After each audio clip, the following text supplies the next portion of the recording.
वो स्टार्ट करते हैं वुंड वुंड के बारे में। तो फर्स्ट ऑफ ऑल हम लोग ने देखा था कि अल्सर का डेफिनेशन में भी, कि हम लोग ने जब लास्ट डिस्कस किया था कि अल्सर का डेफिनेशन क्या बताया था कि any breach in continuity of the skin, उसमें अल्सर बताया गया था। वुंड भी सब सेम है according to that ulcer only, but ulcer से कुछ डिफर करता है, डिफरेंस होता है अल्सर से वुंड। तो उसका डेफिनेशन क्या होता है वुंड की? Breach in continuity of skin और सरफेस एपिथेलियम। तो एनी ब्रीच इन कंटिन्यूटी और सरफेस एपिथेलियम से, और ऑफ द सरफेस एपिथेलियम, उसको वुंड बताया है। तो डिफरेंस क्या है अल्सर और वुंड में? डिफरेंस ये है, देखो, जो वुंड होता है बेसिकली ये कॉज बाय होता है by the external forces, but ulcer होता है मेनली बाय द इंटरनल और सम अंडरलाइंग डिजीजेस कंडीशन। ये हम लोगों ने देखा कि पॉजिटिव फैक्टर क्या हो सकता है वुंड और वुंड में क्या होता है, अल्सर में क्या होता है, उसका डिफरेंशिएट हम लोग ने किया। ड्रेसिंग में क्या है, in case of wound chances of infection ज्यादा हाई रहता है, so we need to dress properly and daily dressing करना है वुंड के इन्फेक्शन में। But in case of ulcer alternate day और वीकली और daily, depending upon the condition और सिचुएशन, उस हिसाब से हम लोग करते हैं। But in case of wound याद रखना dressing is needed daily. Mortality क्या है in case of wound? Wound में क्या है, mortality is possible is very much high, but in case of ulcer it is not at that mortality rate is not that so much high, but in some serious conditions it can also lead to some fatal condition also. तो ये देखा। और infection जो होता है wound में, ये important point है कि in case of wound infection में skin and soft tissue and blood का इन्वॉल्वमेंट होता है, वेस्कुलर सिस्टम का इन्वॉल्वमेंट होता है in case of wound. But in case of ulcer में ब्लड जो वेस्कुलर सिस्टम है उसका इन्वॉल्वमेंट नहीं होता जब इन्फेक्शन होता है। तो only skin and subcutaneous is involved while और during the infection, but in case of wound only skin, soft tissue and including blood. Okay, तो वो इन्वॉल्व होता है in case of wound. Next हम आते हैं, ये हमने देखा कि वुंड और अल्सर कैसे डिफरेंशिएट करते हैं हम एक दूसरे से। वुंड किसको बोलेंगे, अल्सर किसको बोलते हैं, एंड कैसे ये सारे कंडीशन में हम लोग डिफरेंशिएट किए। देन वुंड का क्लासिफिकेशन एंड टाइप्स हम लोग देखेंगे। एक होता है सिंपल वुंड, एक होता है कॉम्प्लेक्स वुंड। तो सिंपल वुंड हम लोग कब बोलते हैं? जब इन्वॉल्वमेंट होता है वुंड का including the skin, subcutaneous tissue. तो स्किन एंड सबक्यूटेनियस टिश्यू का जब इन्वॉल्वमेंट होता है तब होता है सिंपल वुंड।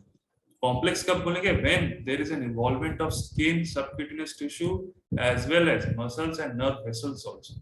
तो जहां पे मसल्स, नर्व वेसल्स का इन्वॉल्वमेंट होगा इट बिकम्स कॉम्प्लेक्स वुंड। अगर मसल्स या फिर नर्व वेसल्स का इन्वॉल्वमेंट नहीं रहता है then it is simple wound, only there is involvement of skin and subcutaneous tissue. Okay, अब वुंड का और एक क्लासिफिकेशन में आते हैं। ये नंबर ए क्लासिफिकेशन है, सिंपल एंड कॉम्प्लेक्स। ये नंबर बी क्लासिफिकेशन है, depending upon the depth of wound कितना हुआ है। It is divided into three types, open wound, close wound और and number third is the complex wound. तो open wound क्या समझ में आता है कि what does open wound means? The wound which occurs due to some penetrating trauma or when there is a clear cut to the superficial skin or the epithelium layer and the wound is open. Okay, तो वो होता है open wound. And close wound किसको होता है, कैसे होता है? When there is any blunt trauma, like कोई अगर मान लो लाइक कोई ब्लंट इंस्ट्रूमेंट, कोई ब्लंट ऑब्जेक्ट से अगर मान लो कोई हिट होता है, मान लो कोई स्केल हो गया, कोई स्टिक हो गया, उससे कोई हिट होता है, इंजरी होता है, then there is formation of close wound. In that case the wound is not open, there is formation of haematoma formation और देयर इज ब्रूइज फॉर्मेशन। ठीक है, और कंट्यूशन होता है। इन दैट केस वहां पे क्या होता है, ब्लड गेट्स एक्यूमुलेटेड, बट वहां पे क्या होता है, ओपन नहीं होता है। इन that case it is close wound. And complex wound हम लोगों ने देखा कि involvement of all this skin, subcutaneous tissue and the muscles and the nerve vessels, it is known as the complex wound. And when does it occurs? It occurs when there is any blunt trauma, and since यहाँ पे involvement हो रहा है muscles, nerves, there must be involvement of some penetrating objects or some, due to penetrating objects it does some penetrating trauma also. So in that case complex wound, what are the examples of complex wound? Like crush injury हो गया, कोई gunshot injury होगा, because in case of gunshot injury जो bullet injury होता है it does some penetrating trauma or injury. Okay, कोई traction का injury हो गया, तो वो सब होता है complex wound. इसमें हम लोग ने देखा कि what are the classification of the wound and what are the examples related to it. Then come into the closed wound. Now we will study individually. पहले हम लोग closed wound देखते हैं. In case of closed wound, it can be of two types, or the closed wound can occur via two ways. First one is bruise, and the second one is hematoma. तो bruise कब हम लोग बोलते हैं? When there is any capillary leak from this subcutaneous tissue. Okay, मान लो कोई एक hit हुआ है from the like कोई blunt object से, और उसकी वजह से क्या हो रहा है?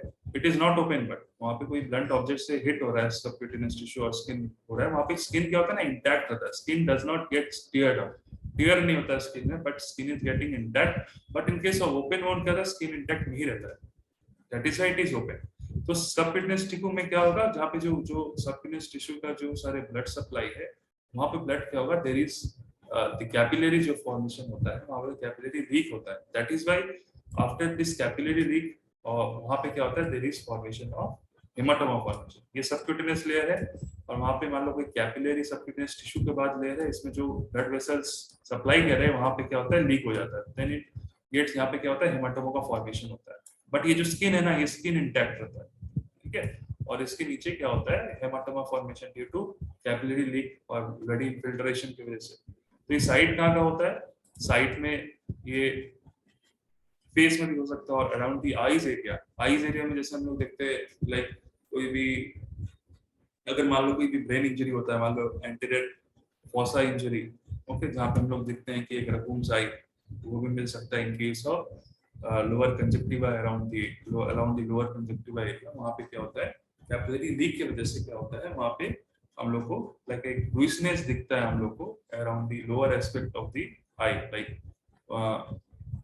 लोअर कंजक्टिवा के पास हम लोग को बिलो दी लोअर कंजक्टिवा हम लोग को एक ब्रूइस देखने को मिलता है. That is due to anterior like aspect of the जो इंजरी हुआ पैराइटल फोसा का, एंटीरियर फोसा का, क्रेनियल फोसा का इंजरी अगर हुआ तो वहाँ पे ऐसा दिख सकता है. सो फेस में ज्यादा कॉमन है, या फिर कोई भी मान लो हिट किया कोई भी ब्रेन में, बट उसके बाद फिर अराउंड दी आईज में ब्रूइसनेस दिखा. जेनिटल्स एरिया में भी क्या होता है? ये मिल सकता है ब्रूइसनेस. Then how do we will manage this case? We have to resolve this spontaneously, and we have to protect from the secondary infection also, because there is capillary leak and there is chances of infection rate is high. Therefore, we have to spontaneously resolve this case. Next is the hematoma. So hematoma में देखो क्या होता है? It always due to blunt trauma. So there is a collection of the blood, fluid filled wound होगा, and it will be hematoma will be hard, or after some time it will be liquid and it gets absorbed. So this also treatment में क्या है? Spontaneously resolve करना है, because secondary bacterial infection अगर हो जाता है तो उसमें हम लोग को incision drainage करना है वो hematoma का, और we can do needle aspiration, और we can do some pressure apply. तो मेन इसमें क्या एस्पेक्ट याद करना है कि क्लोज वुंड दो में डिफरेंशिएट हुआ है, bruise and haematoma. These bruise and hematoma we have to spontaneously resolve, and we have to protect from any secondary infection. Both क्या है? दोनों में ही कैपिलरी लीक किसमें मिल रहा है? ब्रूइज में मिल रहा है, एंड ब्लड एक्युमुलेशन कहाँ मिल रहा है? हेमाटोमा में मिल रहा है. ठीक है, बस ये पॉइंट ध्यान रखना. अब आते हैं ओपन वुंड में. जैसे close wound we are seen कि वहाँ पे ब्रूइज और हेमाटोमा था. ओपन वुंड में क्या क्या क्या हो सकता है? Why open wound, like what are the reasons behind that open wound will occur? Incision की वजह से हो सकता है, पंचर्ड की वजह से हो सकता है, एब्रेशन की वजह से हो सकता है ओपन वुंड, और वाया लैसरेटेड इंजरी के बाद ओपन वुंड हो सकता है. So first let us see about the incised open wound. तो इंसाइज्ड, जस्ट अ सेकंड.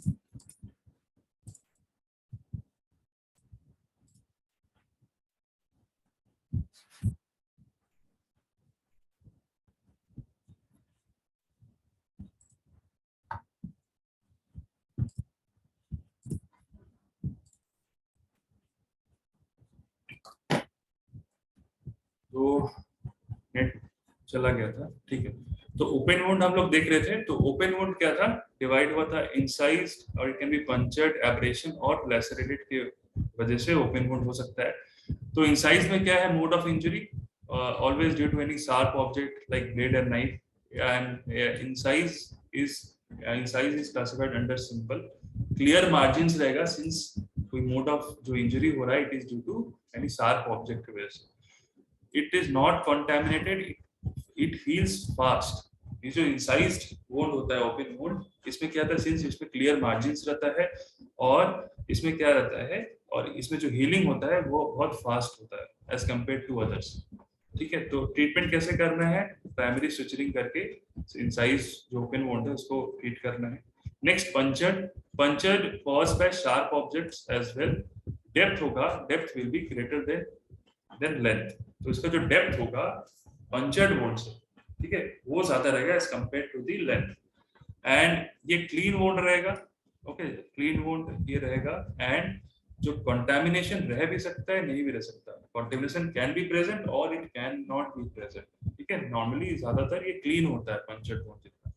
तो chances of internal organ injury रहेगा because since it is punctured wound. Treatment कैसे करना है, to rule out, you have to rule out any internal injury हुआ है कि नहीं।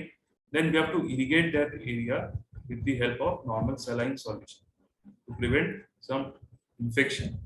Then antibiotics, we have to use antibiotics to, if it is contaminated wound, then we have to use antibiotics and we have to use the anti-tetanus serum injection.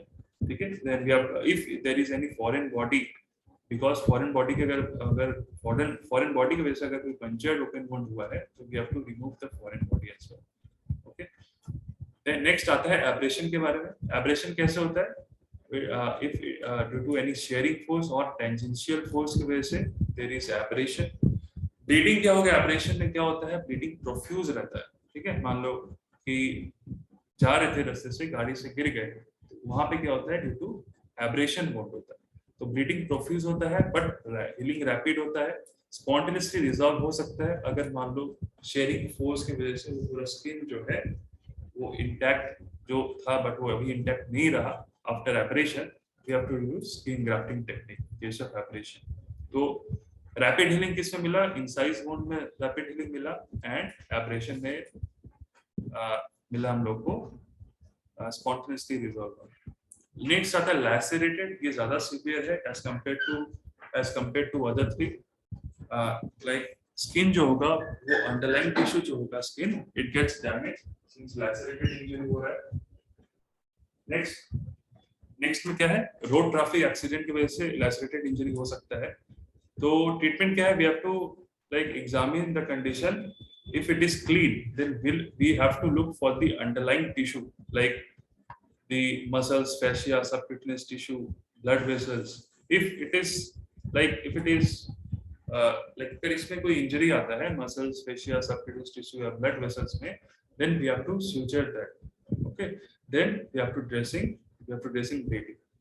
तो ये था just short review, मतलब short था कि incise punctured abrasion lacerated wound हम लोग कैसे like उसका कैरेक्टरिस्टिक फीचर क्या मिलेगा and how we will manage that condition, ठीक है। नेक्स्ट आते हैं कॉम्प्लेक्स वुंड के बारे में। कॉम्प्लेक्स वुंड हम लोग ने पहले क्या देखा, जस्ट देख लेते हैं कि वुंड क्लासिफिकेशन किया था, ओपन वुंड, क्लोज वुंड और कॉम्प्लेक्स वुंड में। क्लोज वुंड हम लोग ने देखा कि ब्रूइस और हेमाटोमा होता है। ओपन वुंड क्या क्या होता है हम लोग ने देखा कि चार हम लोग ने देखा। Number 1 was the incisional open wound, number 2 punctured, number 3 is the abrasion, number 4 is the lacerated open wound. अब आते हैं next about the complex wound. तो कॉम्प्लेक्स वुंड हम लोग ने क्या देखा था, कॉम्प्लेक्स वुंड में फिर से मैं रिपीट कर रहा हूँ, involvement of skin, subcutaneous tissue, muscles and the nerve vessels, ठीक है। नेक्स्ट हम लोग आते हैं about the complex wound. Number 1 is a traction and evulsion. Due to some traction and evulsion, there is occurrence of complex wound. If it is open, then there is a severe tissue damage.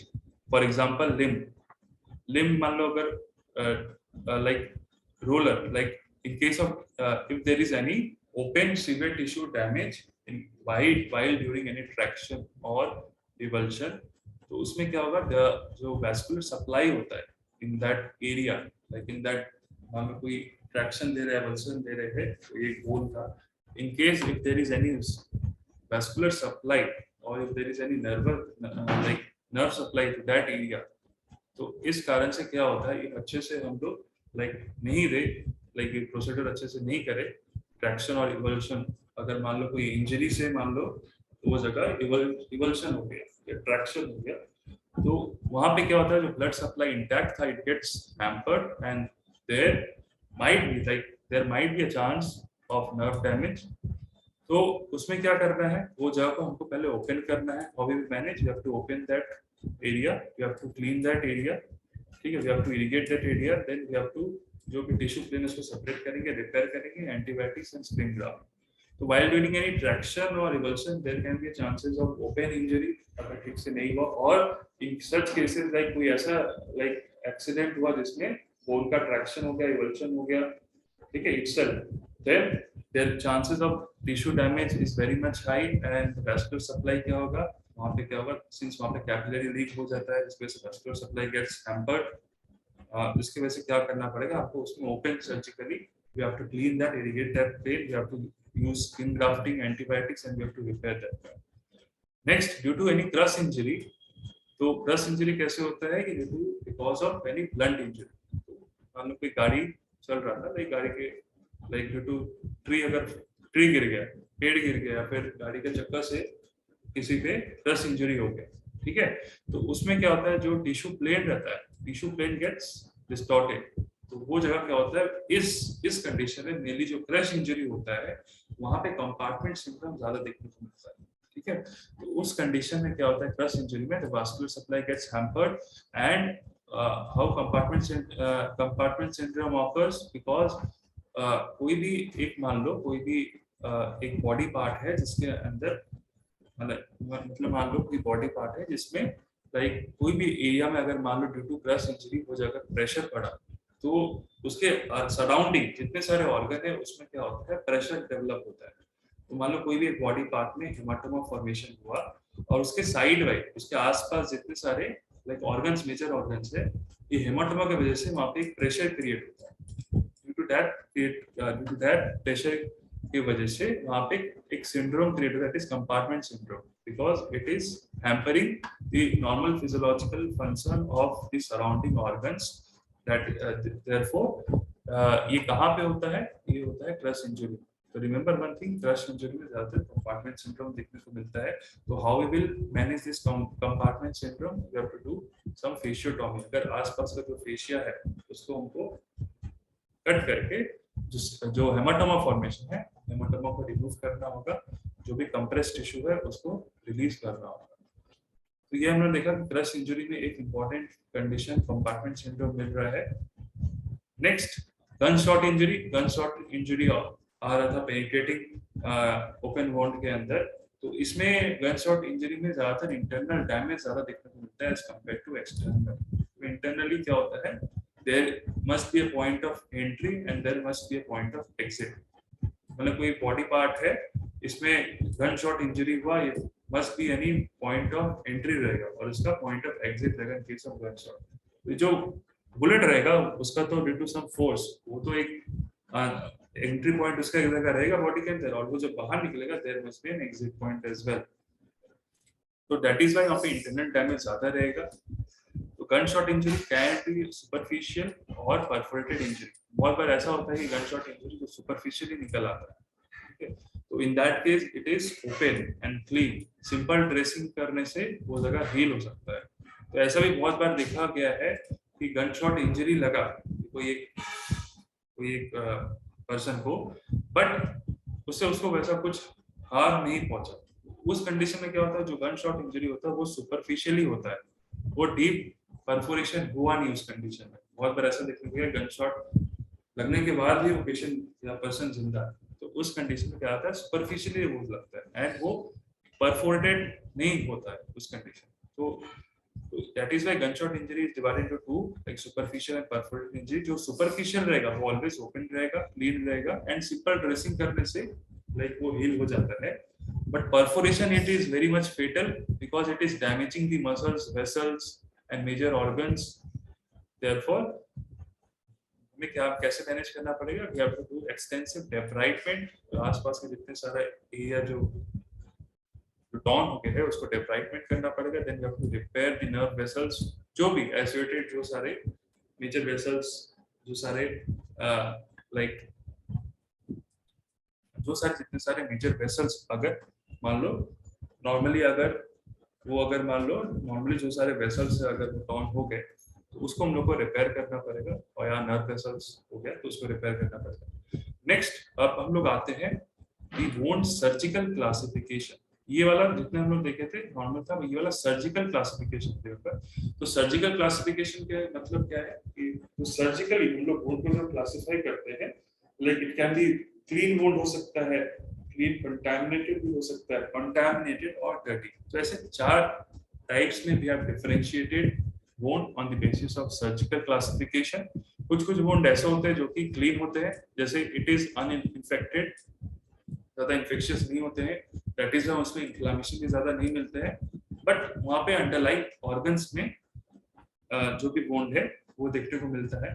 तो example like when we are doing any biopsy of tissue, तो जब भी हम लोग biopsy tissue लेते हैं always we are using the particular area, वहां पे जो भी है ऐसा बायोप्सी लेते हैं कि वो जगह इन्फेक्टेड ना हो, ओके, और कोई भी अंडरलाइन ऑर्गन्स है उसको लाइक हैम्पर ना करे।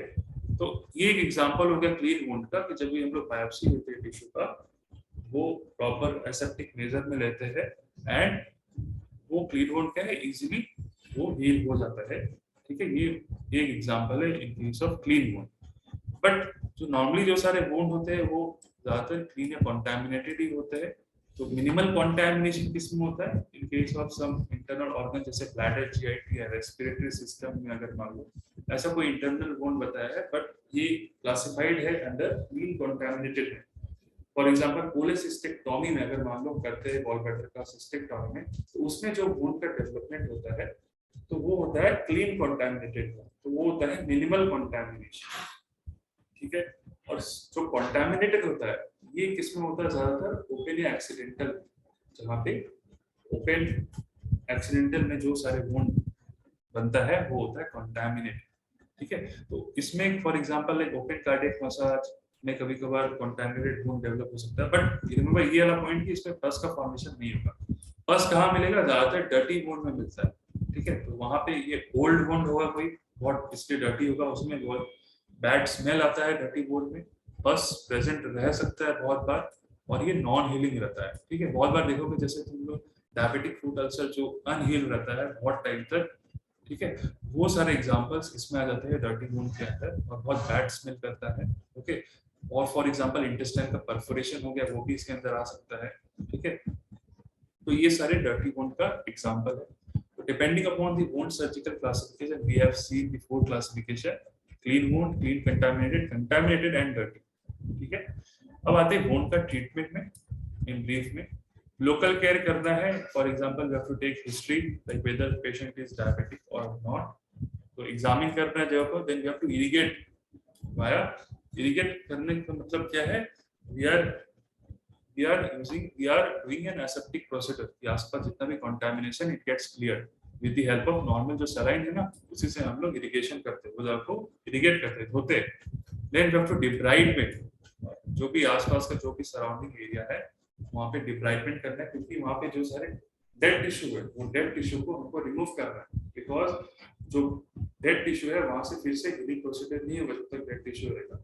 तो वो डिब्राइडमेंट करने के बाद ही उसमें क्या होता है, सब जो ब्लड वेसल्स है, ब्लड वेसल्स वो सप्लाई करते हैं टिश्यू को, उसके बाद ही वहां पे हीलिंग प्रोसीजर फर्दर रीग्रो करता है। Then we have to suture that wound. Suturing is also very much important for to get heal. तो लोकल के ये सब करेंगे। नेक्स्ट एंटीबायोटिक ड्रग्स में हम लोग टेटनस का एक देते हैं toxoid injection 0.5 ml intramuscularly, antibiotics देते हैं वो सब पेशेंट को, और ड्रेसिंग क्या करते हैं रेगुलर करने के लिए कहा जाता है, या फिर करते हैं। ठीक है, अब नेक्स्ट आता है टाइप ऑफ वुंड क्लोजर में।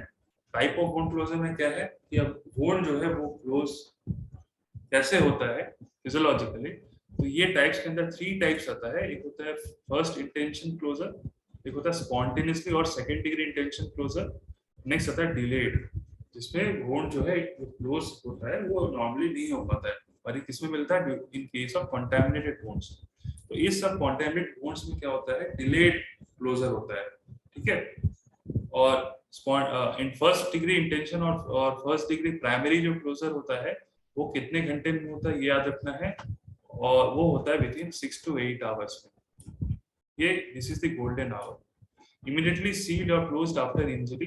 हम लोगों को क्या करना है, वो अगर मान लो कोई भी प्राइमरी वुंड हुआ, वहां पे immediately we have to stitch that area, immediately close करना है, ठीक है। In case of normally surgical wound में देखा गया है, और we have to close that wound within 6 to 8 hours.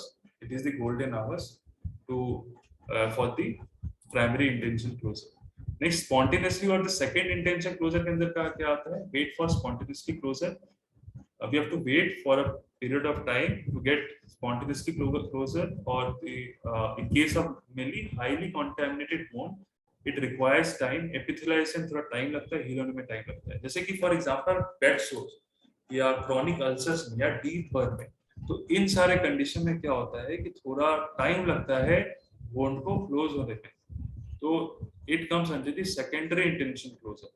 तो ये सारे कंडीशन में we have to wait for the spontaneously closure in case it is highly contaminated। अगर मान लो ये सारे कंडीशन क्रॉनिक अल्सर्स और बेड सोर्स जो हुआ है when it is highly contaminated, तो ये जो क्लोजर होता है ध्यान रखना कि ये सेकेंडरी इंटेंशन क्लोजर होता है, इट रिक्वायर्स सम टाइम, ठीक है।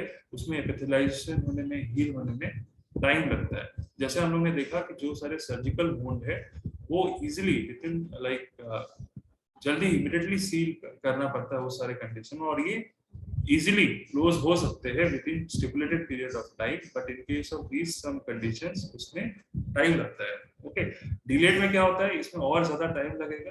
तो इसमें ये इस सारे कंडीशन में क्या होता है, we have to close, उसमें हम लोग को टाइम देना पड़ेगा, और जो क्लोज होगा कैसे हम लोग को मैनेज करना है, we have to repeated debridement that part, and मैंने अगर हील हो गया तो अच्छी बात है, if it is not healed then we have to perform the grafting technique और the flapping technique to get heal।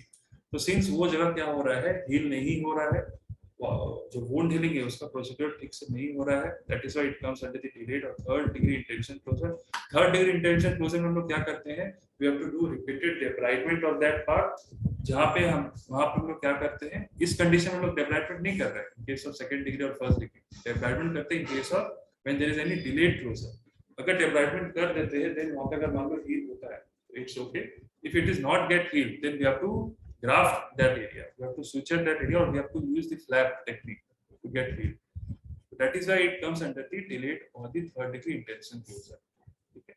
Next, जो बहुत important point आ रहा है, ये आता है question, what are the wound healing phase और wound healing components? Wound healing कैसे कर रहा है, कैसे होता है?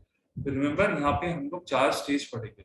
कैसे याद रखेंगे, IPRR, IPRR, I for inflammatory phase, P for proliferatory phase, R for remodeling phase, and S for scar formation। तो IPRS करके याद रखो, IPRS, ओके। तो I for inflammatory phase, P for proliferative phase, R for remodeling phase, and S for scar formation। Always last में क्या होता है, wound में स्कार फॉर्मेशन होता है। अगर स्कार फॉर्मेशन ठीक से हो देन इट इज ओके, अगर स्कार फॉर्मेशन अगर ठीक से ना हो तो उसका एब्नॉर्मल स्कारिंग हो जाता है, उसको हम लोग बोलते हैं हाइपरट्रोफिक स्कार, और एक कंडीशन होता है जिसको हम लोग बोलते हैं किलॉइड फॉर्मेशन।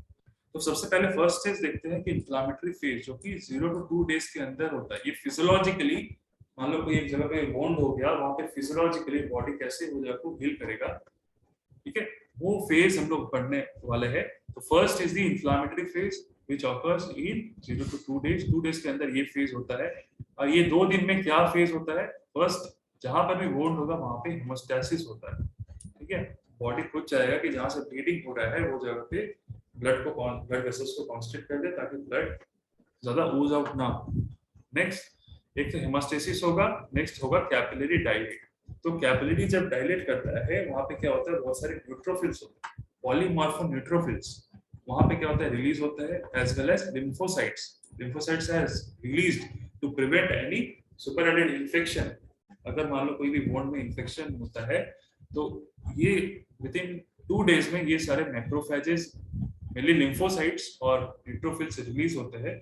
लिम्फोसाइट से क्या रोल होता है कि जो मैक्रोफेज होता है to engulf any dead tissue, क्योंकि वहां पे वुंड हो रहा है, वुंड क्या होता है वहां पे मान लो ब्लड सप्लाई इंटैक्ट से नहीं मिल रहा है, वहां पे लाइक जो भी डेड टिश्यू हो तो उसको इंगल्फ करने के लिए और भी इन्फेक्शन को इंगल्फ करने के लिए मैक्रोफेजेस रिलीज होता है फ्रॉम द लिम्फोसाइट्स, और कब रिलीज हो रहा है, within 2 days. During the inflammatory phase.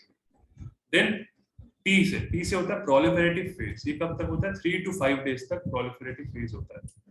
तो उसमें क्या होता है, आस्ते आस्ते क्या होता है, जब लिम्फोसाइट्स डेड टिश्यू को इंगल्फ करता है, इस स्टेज में क्या होता है, लिम्फोसाइट्स और एक्टिवली काम करना स्टार्ट कर देता है, और जो भी आसपास के जो सारे न्यूट्रोफिल्स थे वो थोड़ा कम हो जाते हैं, और जो लिम्फोसाइट्स है वो और एक्टिवली काम करना स्टार्ट हो जाता है टू प्रिवेंट एनी इन्फेक्शन और to enter the dead tissue. तो इसलिए वहां पे लिम्फोसाइट्स का अमाउंट बढ़ जाएगा। ठीक है। फाइब्रोब्लास्ट सेल्स फिर रिलीज होते हैं to do fibrosis of this tissue. Fibrosis किससे होता है? फाइब्रोब्लास्ट सेल से। और उसके बाद मान लो कोई भी ब्लड वेसल्स वहां पे जो सारे ब्लड वेसल्स इंटैक्ट थे, अगर वो ब्लड वेसल्स अगर हैम्पर होते हैं तो वहां पे क्या होता है, कोलाजन फॉर्मेशन होता है ताकि नए ब्लड वेसल्स फिर से रिग्रो हो। तो वो कौन करता है? वो प्रोकोलाजन और प्रोटोकोलाजन करता है, जो एक कोलाजन रिलीज करता है ताकि जो सारे वेसल्स हो उसको अच्छे से वो फिर से रिपेयर कर सके, बना पाए न्यूली। वो कैसे होता है? पहले मार्जिन्स पहले बनता है कोलाजन फॉर्मेशन, फिर सेंटर में आता है। तो अभी बस यही याद रखो कि कोलाजन फॉर्मेशन किस में होता है? प्रोलिफरेटिव फेज में होता है। फाइब्रोब्लास्ट फाइब्रोसिस किस स्टेज में स्टार्ट होता है? प्रोलिफरेटिव फेज में स्टार्ट होता है। ठीक है। नेक्स्ट रीमॉडलिंग फेज में आते हैं। हम लोगों ने याद किया आई, पी, आर और एस। आर से रीमॉडलिंग फेज, तो 4 से 14 डेज तक होता है। ये डेज इंपॉर्टेंट है टू मेंशन हर एक फेज में। ठीक है। तो रीमॉडलिंग फेज में क्या आता है? स्पेशलाइज्ड फाइब्रोब्लास्ट सेल रिलीज होता है। तो फाइब्रोसिस तो यहाँ पे हो ही रहते फाइब्रोब्लास्ट सेल से। उसके बाद रीमॉडलिंग फेज में क्या होता है? यहाँ पे स्पेशलाइज्ड फाइब्रोब्लास्ट सेल्स रिलीज होते हैं ताकि फाइब्रोसिस हो वो particular proper shape and size में हो। एंड जो वुंड कॉन्ट्रैक्शन, कहीं भी फाइब्रोसिस होता है तो वो जो वुंड है वो क्या होता है? कॉन्ट्रैक्ट करना स्टार्ट करता है। ठीक है। तो wound contraction start here remodelling phase में। और अगर मान लो इस स्टेज में अगर बहुत बार क्या होता है कि स्टेरॉइड का अगर एडमिनिस्ट्रेशन अगर ठीक टाइम पे ना हो या फिर टाइम के पहले हो, अगर इस स्टेज में हो, then there will be a delayed wound contraction. कभी भी हम लोग स्टेरॉइड एडमिनिस्टर करते हैं या कुछ भी देते हैं मेडिसिन, तो we have to make sure कि प्रॉपर स्टेज में ही हम लोग ट्रीटमेंट करें। नेक्स्ट रीमॉडलिंग फेज तो हुआ। उसके बाद क्या होता है? स्कार फॉर्मेशन का स्टेज। स्कार फॉर्मेशन क्या होता है? देखो, स्कार फॉर्मेशन और लाइक वहां पे स्कार फॉर्मेशन एपिथेलाइजेशन जब हमेशा ज्यादा रहेगा एंड फाइब्रोसिस क्या होगा? उस स्टेज में क्या होगा? स्कार का फॉर्मेशन होगा। तो कोई भी वुंड होता है ना तो उसके पास स्कार का फॉर्मेशन तो होगा ही। तो उसमें क्या होता है? ड्यू टू एपिथेलाइजेशन याद रखना है, एंड ड्यू टू फाइब्रोसिस की वजह से स्कार का फॉर्मेशन होता है। एंड स्कार का जब फॉर्मेशन होता है वहां पे वेस्कुलेटरी ऑब्वियस बात है वहां पे कम रहता है। ठीक है। दैट इज व्हाई वहां पे स्कार का फॉर्मेशन होता है। तो हम लोग ने देखा कि हेल्दी टिश्यू कब ये जो स्कार फॉर्मेशन होता है, अगर मान लो ये नॉर्मली होता है, अगर मान लो एबनॉर्मली स्कार फॉर्मेशन हो, देन दो एबनॉर्मल कंडीशन देखने को मिलता है, that is hypertrophic scar and keloid formation. तो हम लोग ने देखा कि इंफ्लेमेटरी फेज से प्रोलिफरेटिव फेज, रिमॉडलिंग फेज और स्कार फॉर्मेशन, ये जो 4 स्टेज था, अगर ये बैलेंस रहता है, अगर मान लो ये फेज ठीक ठाक से होता है बॉडी में, तो हीलिंग क्या होगा? टिश्यू का अच्छे से होगा और मिनिमल स्कार का फॉर्मेशन होता है। अगर ये चारों स्टेज में कोई एबनॉर्मलिटीज होता है, ठीक से हीलिंग नहीं हो रहा है कोई कारण से, then in that case there is formation of like there is condition of disturb healing process. वहां पे टिश्यू का ओवर ग्रोथ होता है, there is formation of hypertrophic scar and keloid formation. ये एबनॉर्मल स्कार फॉर्मेशन होता है। Hypertrophic scar and keloid formation का difference पूछते हैं, तो डिफरेंस हम लोग देखते हैं कि हाइपरट्रोफिक स्कार किसको बोलते हैं? Form by hypertrophic of mature fibroblast cell. तो फाइब्रोब्लास्ट सेल्स हम लोग देख रहे थे जो रिलीज कर रहा था यहाँ पे, फाइब्रोब्लास्ट सेल्स फाइब्रोसिस करवा रहा था। अगर मान लो जो फाइब्रोसिस करा रहा था नॉर्मली, अगर वही उसी में ही फाइब्रोब्लास्ट सेल्स में ही अगर हाइपरट्रॉफी हो जाए, hypertrophy of the mature fibroblast sales, तो उसमें क्या होगा? फिर फाइब्रोसिस अच्छे से नहीं होगा। उसके उसकी वजह से क्या होगा? There is formation of hypertrophic scar. But keloid में क्या हो रहा है? किलॉइड में क्या हो रहा है? Mainly it is formed by immature fibroblast sales. Remember, keloid कैसे हो रहा है? जब फाइब्रोब्लास्ट सेल्स जो है उसमें इमैच्योर फाइब्रोब्लास्ट सेल के बनने की वजह से या ब्लास्ट सेल के बनने की वजह से वहां पे रिलेटिवली जो स्कार फॉर्मेशन हो रहा है, रिलेटिवली लार्ज स्कार फॉर्मेशन हो रहा है। बट यहाँ पे क्या हो रहा है? हाइपरट्रॉफी हो जा रहा है फाइब्रोब्लास्ट सेल का, hypertrophy of the mature fibroblast sales. यहाँ पे क्या हो रहा है? इमैच्योर फाइब्रोब्लास्ट सेल्स का क्या हो रहा है? फॉर्मेशन हो रहा है। तो केलॉइड किससे बन रहा है और हाइपरट्रॉफी कैसे हो रहा है ये याद रखना है। बेसिकली हाइपरट्रॉफी स्कार जहाँ पे वुंड हुआ है वहां पे फॉर्मेशन होता है, ठीक है, एट इंसिजन साइट। केलॉइड में कहाँ कॉमन साइट है, मेनली स्टर्नम में होता है और ईयर लोब्स में मिलता है, ठीक है। शेप कैसा होता है, मेनली समवॉट बटरफ्लाई शेप होता है केलॉइड का फॉर्मेशन, ठीक है। अब आते हैं difference, point of difference. I am sending another link, इसमें हम लोग डिस्कस करते हैं, ये मीटिंग एंड हो जा रहा है।